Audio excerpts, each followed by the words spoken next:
spend just the next 5 or so minutes on technology-based teacher inquiry.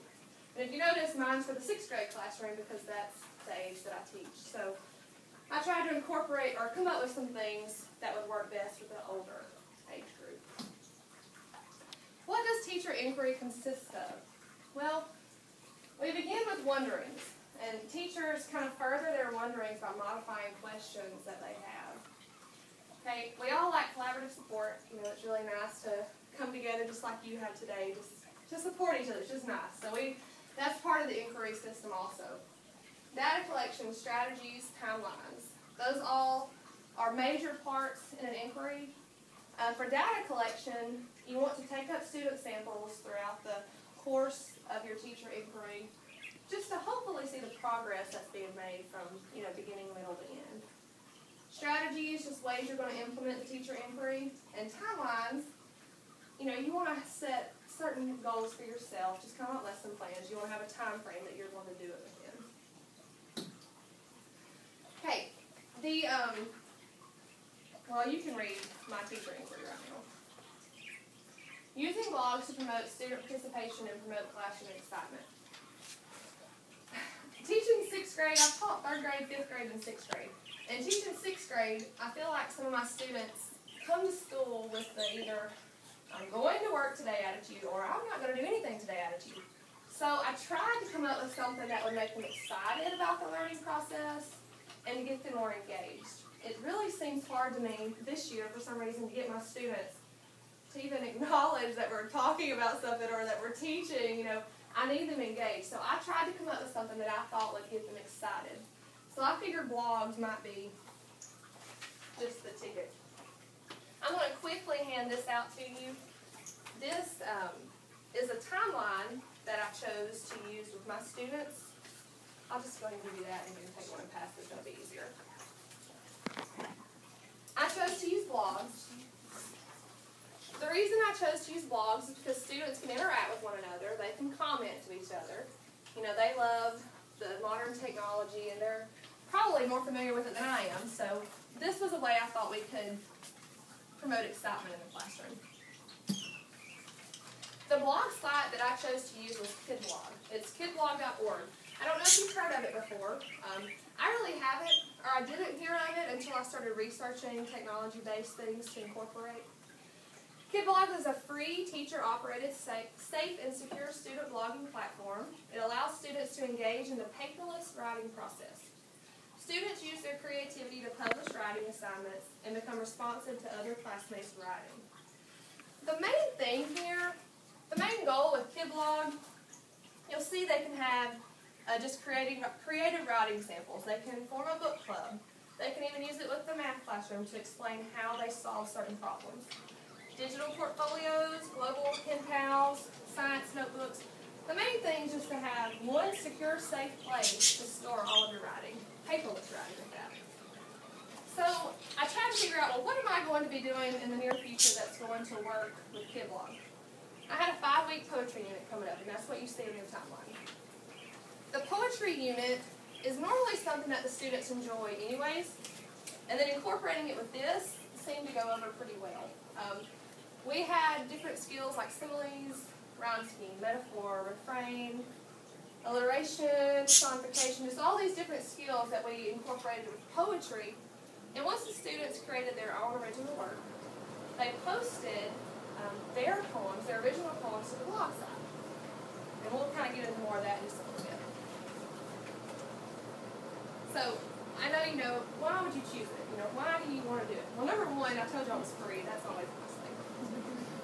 Two main things. It's safe. KidBlog provides teachers with the tools to help students publish writing safely online. Teachers can monitor all the activity within their blogging community, so that's always nice. We want to make sure that we have somewhat of a hold on our students to make sure that something appropriate is going to take place. It's simple. It offers a kid-friendly publishing experience, and it can be from the kindergarten classroom up to the 12th grade classroom, just however you determine to make the curriculum work. Teachers efficiently manage all posts and comments through an easy-to-use dashboard, and again, I'll show you those steps in just a moment. It's authentic. Students are motivated to write for their peers because they can see each other's blogs. They engage with the global network. Teachers are able to moderate the content so nothing goes live until they say so. So if you see something that you think, I don't think we're going to post that, it's not appropriate, just go live. And it's transformative. It engages students in the process of pre-writing, drafting, revising, editing, publishing, and then they get to comment on others' work. So I thought that was nice. Kind of covers a lot of steps in one. Okay, instead of creating links, I just took some screenshots so you could see what the blog site actually looks like. When you go to kidblog.org, this is what the sign-in screen looks like. Students can log in, teachers, and even parents. So it's nice to kind of keep our parents as partners in education. And I will, in just a moment, explain further about how parents are able to actually view their students' work, about viewing other students' work, that kind of thing. To go to log in, my students had to enter my email address. I formed this KidBlog site, or actually I formed our classes, our blogging site, with my email address. So students entered in my email address, and once they did that, this is what pops up. You see a drop-down menu.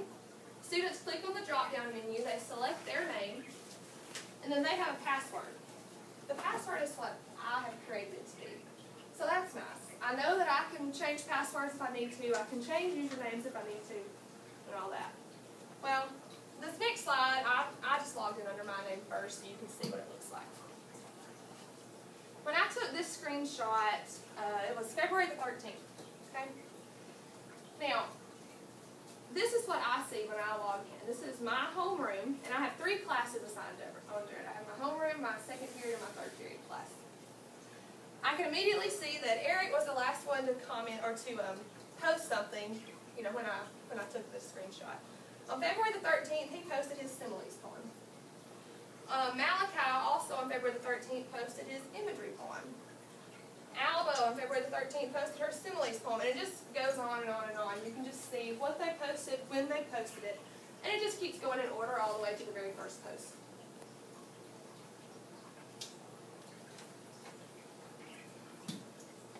Each student has their own official blogging page. I have my blog page. When I created my page, it's just to communicate with my students in a roundabout way. One of the days, let's see, it was February the 13th, that's the day I took this screenshot also. The students knew when they logged in for that day, the first thing they had to do was to take the similes and metaphors quiz. It's the first thing they had to do. And the good thing about the way I've done this, other students can't see what they wrote on the quiz, they can't see their answers, because it's linked to my Google Docs account. So when they open up the link, it takes them, I think it was like an 8 to 10 question quiz, not very long. But when they submit their answers, it comes directly to my Google Docs account. So I get to see their answers all in one spreadsheet. So it was really nice. Students were not able to view that. They were only able to view the published posts under their blogging page. Okay, teacher perks. We all like the positives, right? I get to create the users and I get to create the passwords. That's nice. I get to name them what I want to. I don't have some weird name I'm trying to figure out. Who is this? I can name them what I want. I can delete them if I want to. If they're not using it correctly, if they're continually being inappropriate, I can take them out of it. If they move, I can take them out of it. I get to manage the writing. That's always nice. You want to be able to manage what's going on in your classroom to prevent further problems down the road. I can comment and collaborate with my students, and I've done that. If I go under one of my kids' poems, and maybe they didn't do it exactly like they were supposed to have done it, I can leave them a short comment and say, hey, go back, fix this, resubmit it. So they can submit it over and over and over. They can keep making drafts. So that's nice. I can assign codes for parent access. For each class, I can come up with a specific code to give to the parent to make sure, if they want, to go in and view their child's work. I have a parent letter that explained that, sent it home, and you have some that would like to, you have some that won't. It's just kind of how it is. And I'm able to view the student activity, post comments, their drafts, the last date and time that they even visited the site. Because I have a schedule, I let them know what we're doing, and I can monitor and see, are you even on? Are you doing what you're supposed to do? So those are nice. This just goes back to the users all on one screen page. The users tab at the top of my blogging page.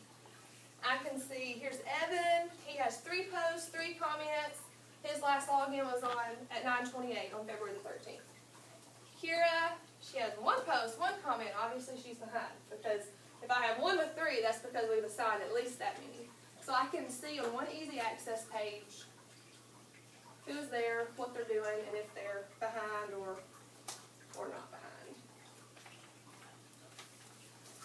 The next slide I want to show you is a student view. I signed in under Whitney's name.